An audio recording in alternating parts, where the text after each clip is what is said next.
Hello everyone, and welcome to my Y and our American Tea Show official channel. I hope everyone is having a wonderful day. Before we begin, please hit the subscribe button and give this video a thumbs up. Editors individually selected all goods and services displayed, but Soaps.com might get a commission on orders made through its retail connections, and the store might get some auditable records for accounting needs. Audra fumes at Crimson Lights since he cannot find Kyle. She resolves to hunt him down. Diane and Jack tell Claire at Society that they would much like for her and Kyle to join them. They talk about Harrison and Diane notes that Kyle behaved similarly as a child. It's unfortunate when the openness and trust go. Kyle grumbles about it happening too young for him.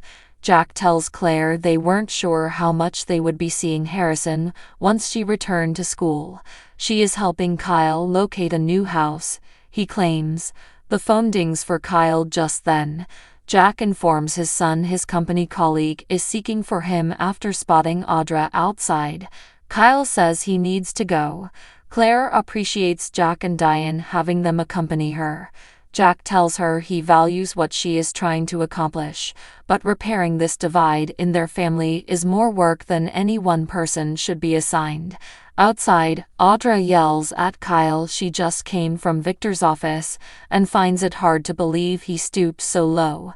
What she's screaming about, he wonders. Audra charges him with specifically trying to freeze her out and revealing his identity to Nate. Kyle advises against trying to drag her into it as, should she disclose private information, that is on her. Audra probes her about her stupidity. Kyle apologies for being let go for something so preventable. Audra hates to let him down, but she wasn't let off. Kyle shrugs and says, not yet. She screwed up, he says, and trying to assign blame won't help her right now. Inside Society, Kyle returns with Claire and her parents and tells the blonde they should order takeout and leave. Diane seems surprised. Kyle claims he has things to take care of, which makes it difficult to grasp. Diane asks Claire to kindly pardon them. She wants to chat. Kyle pulls Claire back from her leaving point. He assures his mother they will chat, but not right here. Walking out with Diane is he. Victor meets Billy at the club and discovers he has been considering needles. He wonders why he did not receive an invitation to his launch as he expects his most recent endeavor to fail. One day soon, Billy informs him he will be eating his words and will have to own his mistake concerning him. As Billy tells Victor Abbott Chancellor is leaving swinging and he won't know what hit him, Phyllis shows up. Laughing, Victor tells him not to choke on his French fries. Victor leaves, then Phyllis joins Billy. Her admiration of him facing the mustache head-to-head drives her to offer to buy him a drink. Billy jokes about his incredibly costly taste. Phyllis wonders whether Victor was seeking anything particular or a quarrel. Billy claims he is running Chancellor, and that he will be an amazing success as Abbott Chancellor, hence he is really offended. Phyllis queries whether the stories of a shakeup are accurate. Is it true you eliminated Lily and Chance? It was for the best, Billy explains. Phyllis muses over how he will need a top CEO to intervene.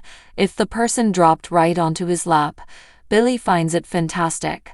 You know, I didn't really think this was going to be a free drink, but I didn't think you would be this blatant about it. Phyllis finds it hard to accept his ridiculing of her for showing interest in a job she is overqualified for.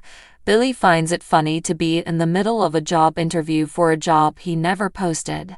Phyllis is also entertained as she never gave it much thought before this chat. Billy thinks, right. Phyllis finds it to be a smart concept. He is attempting a rebrand while having massive gaps in his C-suite. Billy invites her to pitch him but is not quite convinced about this. For what qualifies you so highly? Phyllis runs down her employment record, including developing the Grand Phoenix into a world-class hotel.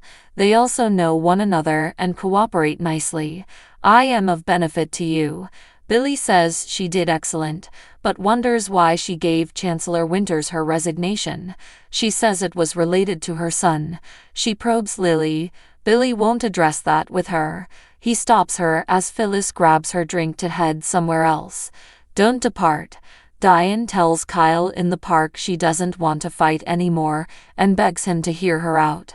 She covers their inseparability when he was a lad. She wants to know how he truly feels about it since she made terrible decisions after that. Do you feel resentment toward me? You know, deep down inside. Kyle laughs at her trying to go over past events. Diane adds that if it still bothers him, it is not ancient. Diane fears the distance separating them will only widen if he moves out. Kyle charges her with making this all about her. Since others do, he wants to move out. Diane insists they are his family. Kyle has to at last breathe free from everything revolving around her. Audra yells to Nate at Crimson Lights about Kyle, the spoilt brat, slinking in the grass and acting so slime. She tells him she runs to Victor and paints her as someone he should not trust. Nate finds that to be rather low. Does she deny it, he wonders. Audra says she argued for her right to choose whom to believe. She wonders why he would want all of this concealment anyway. Nate imagines that didn't go very nicely. Audra fumes that her position is under risk since insecure little bastard Kyle is determined to prove he doesn't need anyone's support and cannot be trusted. Audra berates herself for not spotting this action. She yells that it is not fun to be running the wrath of Victor Newman. Nate understands how his mind operates and has known him for really some time. He is merciless and constantly thinking forward on his next action. He won't hesitate to toss you under the bus should you ever cross him. The Newmans suck you in, he cautions, and suddenly you discover you are becoming someone you do not want to be. Claire tells Jack at Society she is not very knowledgeable about the relationship between Kyle and Diane. Jack thinks one has a lot to learn. Jack hints at Diane's disappearance for extended duration and her amazing comeback. Loves his wife, who, like herself, is evidence of the tremendous growth someone can experience. Both of them have been ready for a fresh life. Jack too understands the feeling of being let down by your mother. He relates to her Dina story. Claire scolds and says, "How painful." Jack claims forgiveness arrived with time and patience. He knows he can overcome the same pent-up anger and disappointment Kyle exhibits. Diane is convinced Kyle hasn't forgiven her. He tells me he hopes things are working out. Jack says he now considers Claire to be family. Claire says she has found great fulfillment working with Harrison. She now knows how an actual family runs. Jack believes she is negotiating things quite successfully. She is much appreciated in both Harrison and Kyle's life. She should stay around for a very long time, he hopes. Billy wants Phyllis to sit down at the club and provide him her Abbott Chancellor future view. Phyllis claims they would completely rebuild the IT infrastructure if she were joining on board. One must keep ahead of the curve. She advises they strengthen cybersecurity and staff up in an artificial intelligence branch. Billy wonders, maybe bringing you on board isn't quite such a crazy idea. Although it was good, they both knew she created that entire thing right on the spot. Phyllis believes another player is involved here. Billy acknowledges there is something going on that might make her change her mind on attending. We might be under attack from Victor. Billy is asked by Phyllis whether Victor has declared war. Billy claims his being in command at Chancellor sets him off. He encouraged Lily to leave before it was too late, since he believes Catherine's legacy is under danger. He calculates the attack is still under development. Phyllis enjoys a real challenge, and defending the business and herself against Victor is the closest one can get. Billy understands she has no trouble fighting dirty for something she values, hence she is not afraid of him. Nick finds them just then as he steps in. Nate tells Audra at Crimson Lights about becoming caught in Victor's web of lies. Audra says her circumstances are different. She is not seeing his daughter's partner. Nate would rather deal with that man on no front at all. Though Audra values his care, she is not going to jump ship. She will not provide Kyle with the gratification. Nate thinks she can not only manage but also knock it out of the park. Grinning, Audra says, "You really do believe in me." Nate verifies it. Victor might have found the money for Glissade, but her intelligence, determination, and pure fire helped her master everything. Audra says, "I can do this." Nate whistles that she is free to reach whatever level. Nate and Audra strip in a suite at the club, kiss fiercely, and then fall onto the bed to have sex. Diane says in the park that her very presence bothers Kyle. He grumbles they tried to have a basic meal and it all blew up due of her continual need for reassurance that everything is forgiven.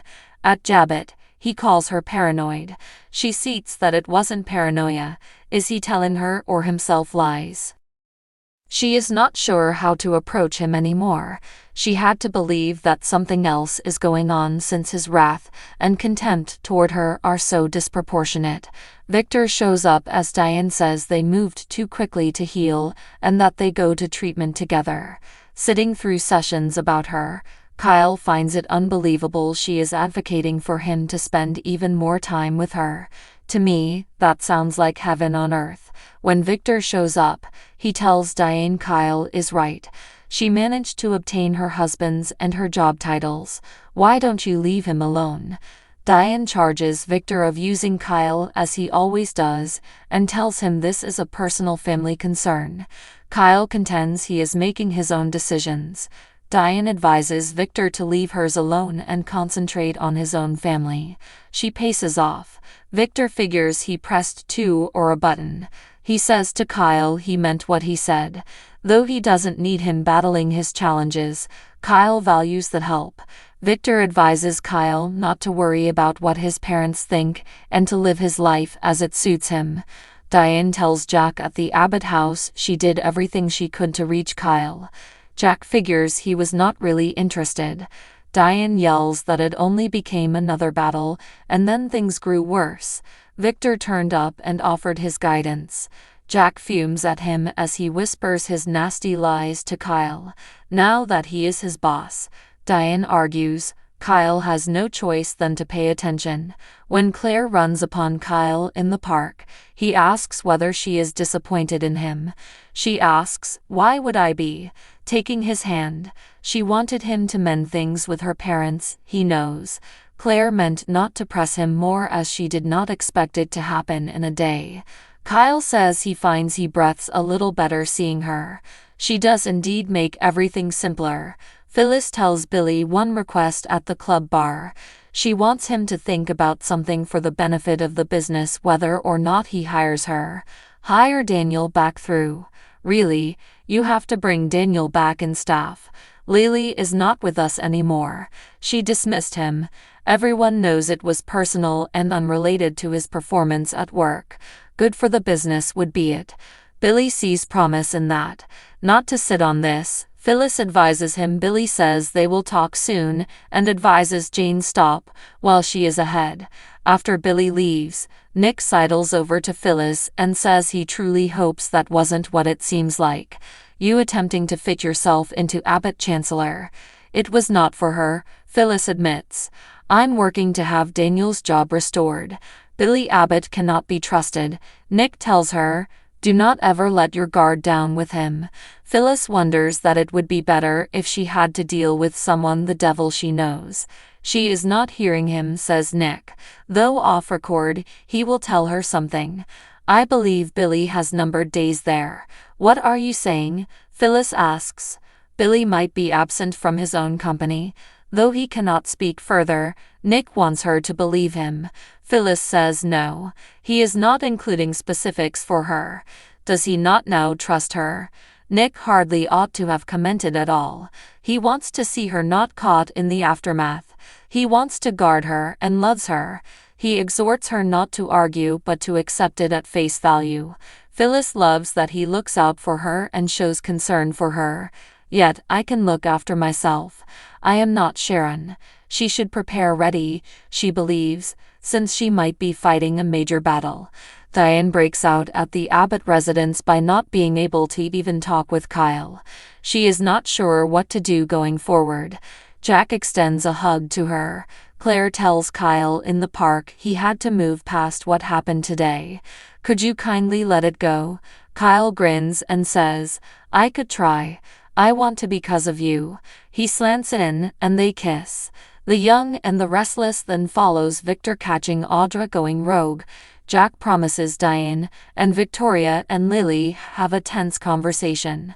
So what do you guys think about this update? Let me know in the comment below. And if you like my videos, please press like and subscribe for more. I will see you guys next time.